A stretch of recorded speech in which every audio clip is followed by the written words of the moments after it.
Locked On Podcast Network presents Locked On Sports Today. The Ant-Man cometh, and the Timberwolves ice Denver in Game 1. Also, after a Game 7 win, do the Cavs have the juice to hang with the Celtics? And what's next for the Lakers after letting go of Darvin Ham? Today's episode brought to you by Game Time. Download the Game Time app, create an account, and use code LOCKEDON for $20 off your first purchase. Terms apply. I'm Peter Bukowski, starting your day with the can't-miss stories and biggest debates in sports. You're Locked On Sports Today. Searching all major sports. Found. Let's start with the biggest story. We haven't had a Marvel superhero movie in a little while, but we saw Ant-Man on Saturday, just a different version. Anthony Edwards, 43 points, including the go-ahead turnaround jumper in the fourth quarter, an unbelievable performance against the defending champions, and the Timberwolves steal Game 1, 106-99. Ben Beacon from Locked On Wolves joins me now. And Ben, we're running out of superlatives to give Anthony Edwards. How do you best sum up what we saw on Saturday night? I mean, we heard Jamal Crawford on the broadcast kind of, I wouldn't say dance around it. He said, hey, that reminds us of someone, right? And then, Reggie Miller tried to goad him into it. And he's like, you know what I mean, or whatever. That's kind of where we're at now, right? Like, I mean, it's obviously crazy to put all that on a 22-year-old who's literally playing in like his, 11th ever playoff game and 5th of this season. So the playoffs are still very young. His career is still very young, obviously. But what we're seeing from him is some combination of Michael Jordan and Kobe. I mean, like, there's a lot of stats floating around, a little bit of D-Wade in there. There's a lot of stats floating around out there about, like, this is the first time that anyone's done X since this time. My favorite one, I think, is the one that I think TNT had it after the game, that the only other player to have consecutive 40-plus point games in the playoffs before, when they were 22 or younger was Kobe. And he did it. He scored 40 in the clincher, the Game 4 against Phoenix, and 43 in Game 1 against Denver. And he had 36 in the Game 3 against Phoenix too. So, and over 50% shooting all three of those games. So what we're seeing, we're running out of other ways to describe it. And it's really crazy how quickly it's happening too, because he wasn't this even earlier this season, right? Like, there's levels that he's achieving even just within this current season. Yeah, and I think what stands out to me is we knew coming in, like in the draft, the athleticism off the charts, but we've seen guys with that athleticism not be able to translate it to every single way that you can bring that athleticism to bear on a game. Defensively, key rebounds, steals, those hustle plays. I mean, maybe the best play of the game from Anthony Edwards was a block on Michael Porter Jr., just an unbelievable play, fully extended on a guy 6'11". Like, his ability to do it defensively, just whatever the team needs in those moments. This was the question with him, right? Can he go to this level in the postseason against the best competition when you need the best guy on the floor most times to win these playoff series? Yeah, and the block, that's a great point. And that reminds me of his best play of the season. I mean, everybody remembers the dunk over John Collins when he dislocated his finger on John Collins' face. Like, I do remember that. Unforgettable. But his best play of the season in terms of consequence, time of game, et cetera, was the game-saving block against the Pacers when he hit his head on the underside of the backboard. He came out of nowhere and launched himself through the air, blocked a shot. I think they won by 2. So I guess it would have been a game tying bucket if he hadn't blocked it. He had 44 in that game. And also, going back to the intangibles, that was the first game without Karl-Anthony Towns. When Cat hurt his knee, he had played the game prior. This is the first game with no Cat. And so there were real questions of, can the Wolves hang in the top 2 or 3 in the West with no Karl-Anthony Towns for 3, 4, 5, 6 weeks? And that was almost Ant's way of saying, like, hey, I can take over the game on both ends of the floor. And what we've seen since then is just an incredible display on both ends of the floor. And that intangible, that, everything else that is so hard to quantify, but when you see it. And it's, like maybe young LeBron had some of the same charisma, some of that stuff, but the combination of all of the above is what's so unbelievable, and that it's happening and he's 22, because the team truly believes in him. I mean, Mike Conley said in an interview on TNT the other day that he reminds him of Michael Jordan. Like, you don't see current players saying stuff like that. And Conley's seen some stuff. The dude's 37. So, I mean, like, it's pretty incredible. And I realize that we may be getting ahead of ourselves a little, but you have to call it like you see it. And when you're talking about some of these categories, we're not reaching to find these obscure stats of like, with this many points, like it's right there. Like just the efficiency and the level of scoring. And then some of the more difficult stuff to quantify, like the defense and the intangibles, that's all there too.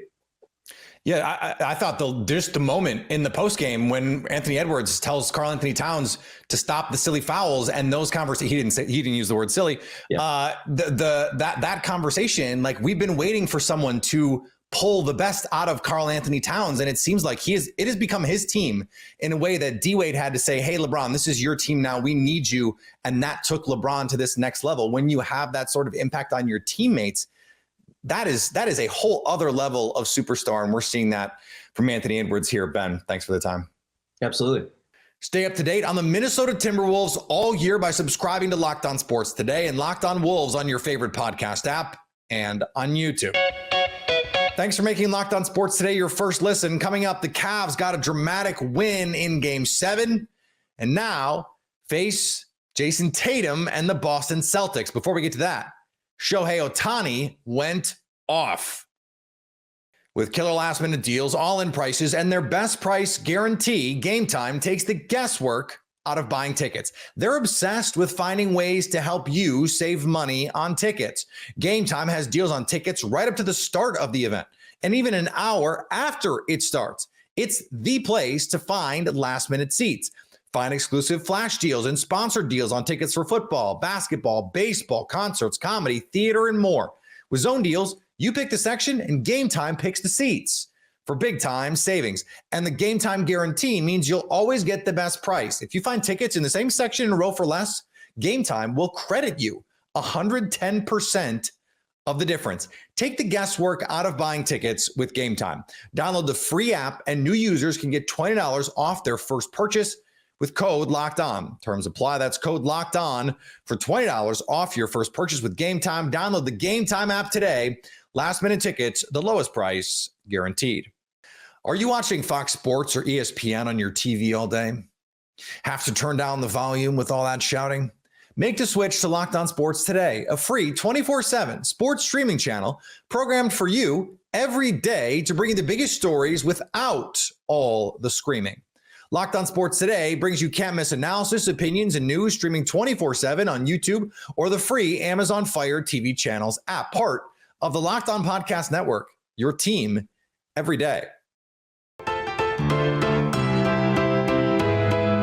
Shohei Otani still plays baseball, by the way, just in case you forgot with all the drama this year. The Los Angeles Dodgers beat the Atlanta Braves thanks to a big day at the plate from, that guy.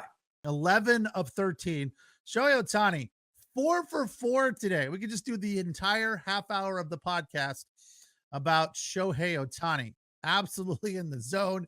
And it's almost as if he heard me complaining about his wild swings, because I don't see that nearly as much. Although, if you look, when you click on this postcast on YouTube, the little thumbnail is Shohei Otani's first home run. And if you want an example of what I'm talking about, even on that one, you can see his right hip is starting to fly out. But again, he's so big and strong, and it's almost like his shoulder stays on the ball, but his hip flies out.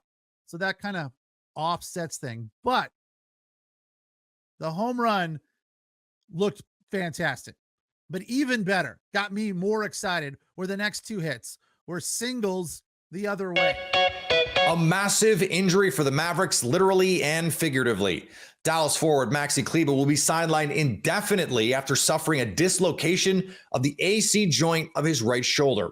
This could keep Kleber out the rest of the playoffs for the Mavs.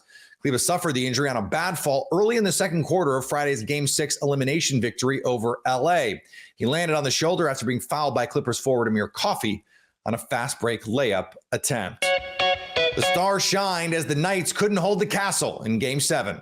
We have to show a lot of love to Pete DeBoer and give him his props in this series. The Stars did something they've never done in franchise history. After dropping the first 2 games of a series, they come back all the way to win the game to win the series, in 7 games. They were 0 for 9 previously in that attempt. They also became the second team in NHL history to win a best-of-7 series against the reigning champions after dropping each of the first 2 games. Colorado did it against Detroit in 1999. So there you go. And the Cleveland Guardians got a series win over the LA Angels, but not without cost. Took a little bit of extra effort, but the Guardians were able to get a series win from the Angels, winning 4-1 on Sunday.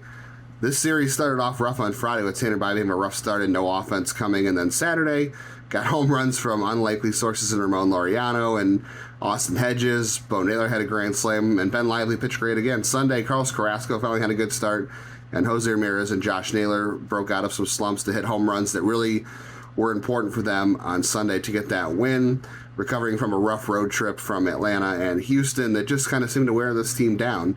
Got some rough news, though, on Sunday, as it sounds like Stephen Kwan's hamstring injury is going to require an injured list stint. He's been the Guardians' best hitter so far, so that's going to be a rough loss.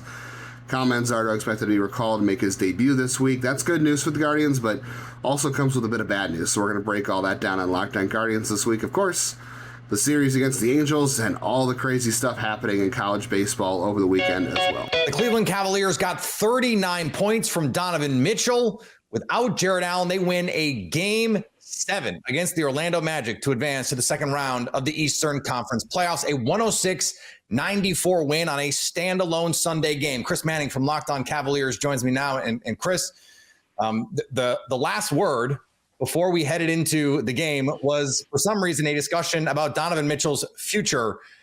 Right now, Donovan Mitchell is the key to this Cavaliers team. What did you see in Game 7? He is everything, right? I mean, I think the effort that he put in, particularly in the third quarter, particularly in the second half, is everything. That guy's drive, that guy's motor, it's one of his best attributes. The Cavs also picked up the tempo in getting Orlando caught in these moments of transition where even if they weren't technically scoring a ton on the fast break, they were getting Orlando before they got set, and it changed the complexion of the game. Mitchell drove it. It unlocked, they got enough some stuff from Strus in the third as well to get back in that game and get ahead in that game. But it started with Mitchell. It was finished by Mitchell. He was the driver of everything that actually worked for the Cavs in Game 7 and in that series.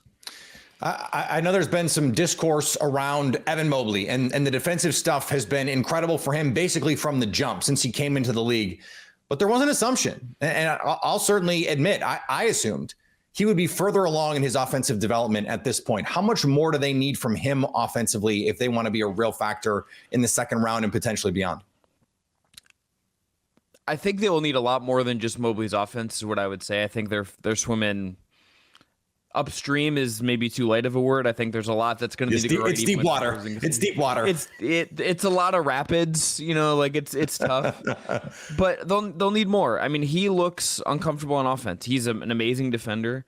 And Peter, the question I've wondered, and I'm asking myself with him and a lot this year, has been, did they make a mistake in keeping the training goals on him? Him and Jared Allen has been awesome defensively. There's no denying it that their season together at Mobley's rookie year was awesome. And I think that was a good way to get Mobley in the league.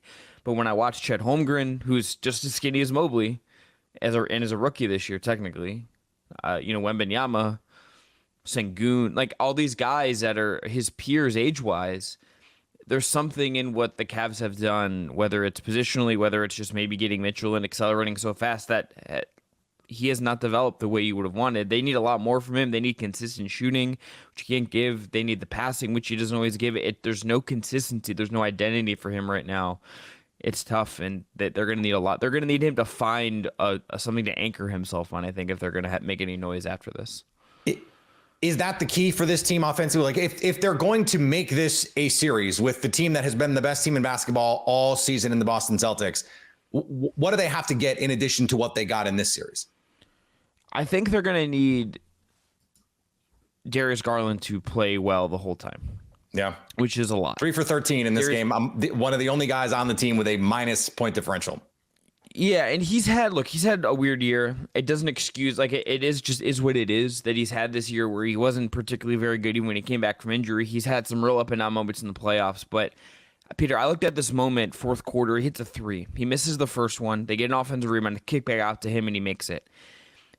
And you could he exuded like a sense of relief after that. He played calmer after that. Donovan Mitchell made a big deal after that shot to go to him and talk to him and hype him up and celebrate with him. If there is something going forward where Garvin can be galvanized from that and some better moments in the series than we saw in the end of the regular season, let's say, that would unlock a lot. They need another creator who's consistent. They need another creator who can make shots. Garland can be that guy. I still believe in the talent, but it's been an absolutely awful year for him in a lot of ways. If that is the way to step forward, and that's the sign of at least a little bit more, that would make a big deal, particularly against a Boston team that is loaded with amazing defensive guards and a great defensive infrastructure on top of that. They say that a series can often come down to which team has the best player. Who is the best player in the series? I guess this comes down to, can Donovan Mitchell be that in this series against Jason Tatum, against Jaylen Brown, against, we've seen Drew Holiday have some huge moments in the postseason. Can Donovan Mitchell be that guy? I think there's a way, Peter, that he could be, in the sense that I could see him being the most control guy in close games. That's obviously a bugaboo of Boston at times, that Tatum has not always been the guy who delivers there. The question, I think, is, can the Cavs even get to those close games? Can they get to a point and do enough to create the opportunities for Mitchell? I mean, yes, they won Game 7. That's all well and good. Game 6 is still stuck in my head, where Mitchell did everything, and no one. The last point that someone not Mitchell scored for Cleveland in Game 6, a closeout game against a Magic team in the playoffs for the first time, was with 2:30 to go in the third quarter. That is. It's not great. Come that against Orlando. You could win the series against Orlando because they're young, because they're also kind of flawed offensively. Even without Porzingis, can you do that against Boston? I don't think so. To me, it's not even can you get to the end of the game. It's can he be the best guy? It's I think, yes, in those close situations he could be. I think the question is, can you even get to the games where it's 6 points with 2 minutes to go and you need someone to close you out or spark a comeback? Stay up to date all year on the Cleveland Cavaliers by subscribing to Locked On Sports today and Locked On Cavaliers on your favorite podcast app and on YouTube. Coming up, the Lakers fired Darvin Ham, so what now? We've all been there, either as a player or a fan. It's halftime, and the scoreboard is not looking good. You're feeling low, not sure you or your team can pull out a win. That's when you dig deep, you lift your head up, and you say to yourself, time to get back in the game, pull off some bank heists, and take as much of my friend's money as I possibly can. That's right, the smash hit mobile game Monopoly Go lets you compete with your friends to get the most riches and the biggest empire. It's the Monopoly you love, but on your phone, anytime, with tons of new twists, including leaderboards, to compare your progress to your buddies. There's so much to do. Play on countless dynamic Monopoly boards. Make your friends bankrupt by smashing their landmarks with a wrecking ball. Charge other players rent for your iconic properties. You can even work with your friends if you want to crack open community chests and in tournaments to get extra rewards and climb the leaderboard. So get back out there, put on your game face, and download Monopoly Go now free on the App Store or Google Play. Lakers were run over by the Nuggets in the playoffs yet again. Almost immediately, the Lakers fired Darvin Ham. So there's an obvious successor, right? Well, not so much, as Locked On Lakers host Andy Kamenetsky discusses. But what jumps out at me with all of those names is that none of them feel like the obvious call. None of them, to me, feel like, oh, you got to go get that guy. Maybe Ty Lue if he became available, because Ty Lue is extremely well respected. He has that relationship with LeBron. They won a championship together in 2016. He was part of 2 championships with the Lakers in 2000 and 2001. As a player, it could be a makeup for not having hired him in the first place after Luke Walton, when they had an interview and Ty Lue clearly wanted to do this. He was famously in Vegas celebrating his birthday, and there was a Lakers cake made. Like, Ty Lue had expected this job very clearly, and there'd been a wide anticipation that he would have this job. But then the Lakers did not want to give him a deal that went longer than LeBron's deal at the time. They ended up nickel and diming and then losing really the obvious call in Ty Lue. So maybe if Lue becomes available, I think that would be the pretty obvious fit. But if he's not, honestly, I don't know who you'd go to.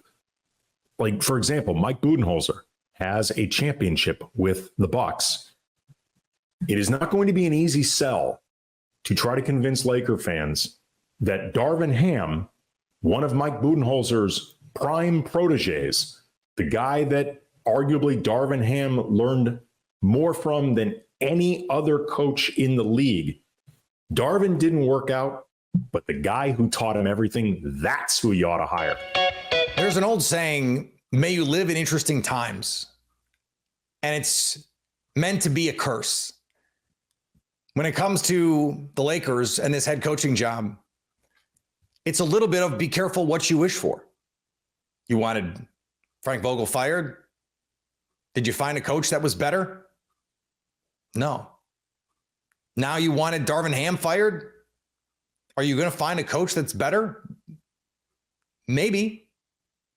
Maybe.